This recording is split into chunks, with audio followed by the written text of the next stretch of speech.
Walaupun cuacanya tadi panas sekarang mendung, tapi mudah-mudahan semangat kalian tetap menyala ya, tetap berkobar ya, karena semangat kalian juga semangat guru-guru di sini. Jadi tetap semangatnya harus dipertahankan. Yang sedang ada di sini semuanya berada dalam kondisi sehat, tetap jaga kesehatan, jaga mental, jaga fisiknya, agar kedepannya kalian tetap bersekolah dengan ya. Di sini soalnya ibu ya, ada 8 orang yang tidak masuk. Nah, ada Fajar, Jihan, Bisma, Sila, Murzen, Angga, dia sama Hafiz. Nah, ini teman-teman kalian kondisinya sedang tidak beruntung karena sedang sakit. Kita doakan mereka semua sehat ya, dan besok kembali lagi. Amin ya Robbal. Nah, sebelum kita melanjutkan ke dalam materi, ibu mau kalian bertepuk tangan. Tepuk 2, tepuk 3, tepuk 4, tepuk 5, tepuk 4, tepuk 5, tepuk tangan. Semangat sekali badai. Nah, baik, ibu akan melanjutkan materi ketiga ini. Ibu akan menyampaikan materi tentang apa? Ada yang tahu? Puisi, artikel, ilmiah, populer. Baik, artikel ilmiah populer. Kalau saya tuh ada tulis ya. Kalau ilmiah bersifat bersifat apa? Ilmuwan atau ilmu pengetahuan. Populer. Populer ini bisa diartikan sebagai sesuatu yang dikenal oleh masyarakat. Kalau bahasa sekarang kan viral, ya.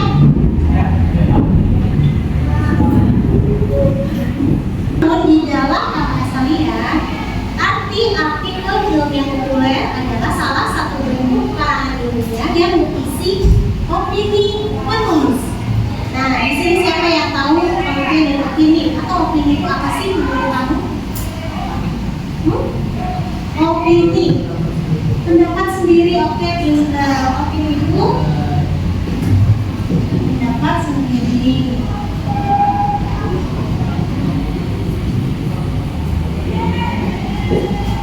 Oke, karena Ivan tadi jawab pertanyaan ibu kasih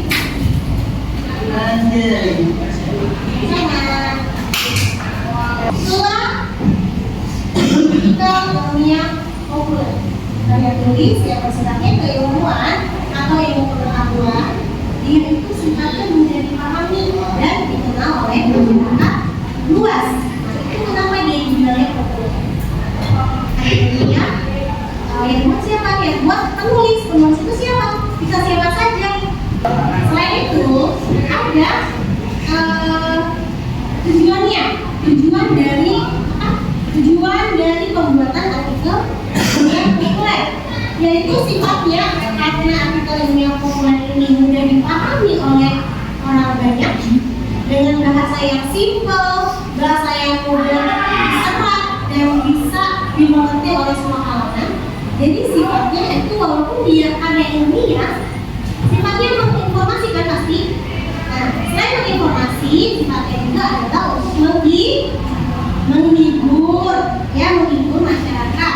Terus meningkatkan kesadaran tentang topik tertentu. Maksudnya gimana sih Bu?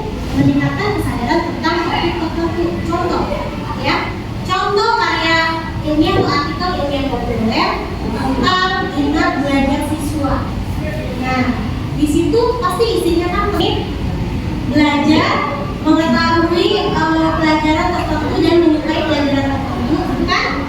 Ya, minat belajar siswa itu dia tuh lebih minat ke bagian apa sih belajarnya? Apakah ke pelajaran bahasa atau ke pelajaran ilmu pengetahuan atau matematika? atau bahkan olahraga. Nah, nanti kan di situ disimpulkan. Ternyata di dalam hari ilmiah kalian itu dituliskan hal-hal yang berkaitan dengan topik yang diusung, ya. Topiknya tentang belajar, berarti ya udah isinya tentang belajar juga, paham? Nah, kita lanjutkan ke halaman 43. Nah, di situ ada jenis-jenis dari artikel. Ada berapa tuh? Ada 5. Yang pertama, apa lagi yang pertama?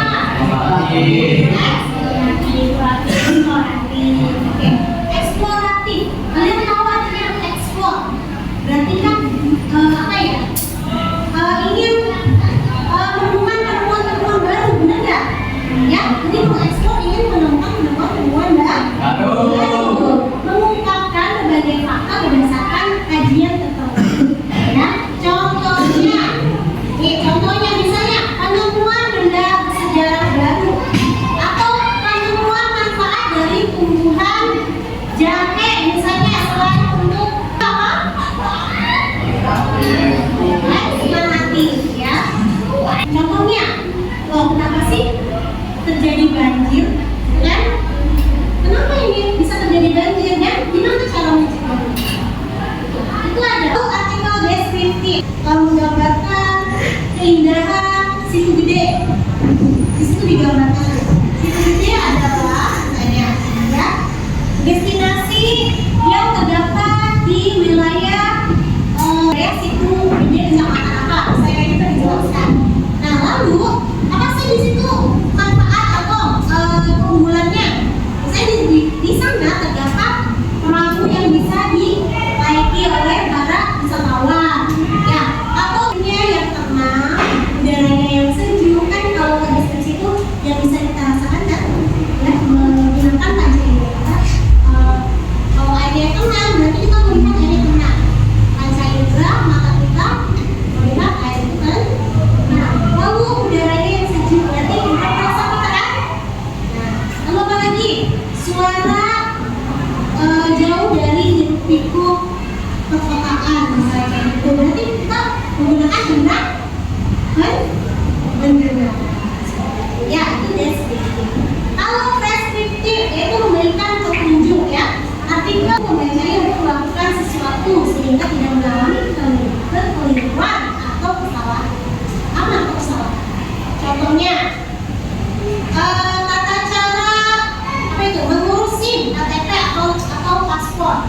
Biasanya di internet atau di koran itu suka ada orang yang tulis tentang cara-cara daftar haji. Misalnya yang terakhir apa? Prediktif.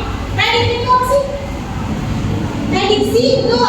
Prediksi berarti meramalkan, ya, meramalkan sih tentang MBG nih, ya. Kan MBG setahu kita di sosial media sudah banyak yang berkomentar tentang hal berikutnya, ya. Nah, bisa jadi ada orang atau mungkin kalian di sini yang mau prediksikan bahwa di 2 bulan ke depan atau di 1 bulan ke depan atau di minggu ke depan, 1 minggu ke depan, MBG kualitasnya akan lebih baik. Ya, kalian memprediksikan tuh. Kenapa bisa seperti itu? Karena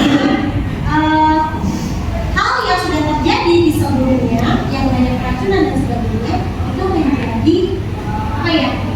Penilaian atau evaluasi bagi pemerintah kan harus diperbaiki dong. Gak mungkin setelah itu malah tidak diperbaiki. Nah, kalian bisa membuat artikel tentang ini, tentang artikel prediktif. Jadi memprediksi. Paham? Paham sampai sini? Oke, sekarang ibu akan bertanya, ya. Tadi sudah ada anak yang ibu. Nah, salah satunya ada Nabila dan ada Akta, ya. Oke, ibu ingin menanyakan itu di dalam kertas yang kalian baca, ya. Di kertas yang kalian baca, yang judulnya apa? Mulai dilihat, Akta.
mencontoh atau gimana. Nah mungkin itu salah satu dampak positif ya. Oke, terima kasih Nabila telah menjawab pertanyaannya. Lalu kita lanjutkan. Selain dampak positif, ada juga dampak negatif dari penggunaan gadget. Silakan dibacakan oleh Sayanaka dengan suara yang besar.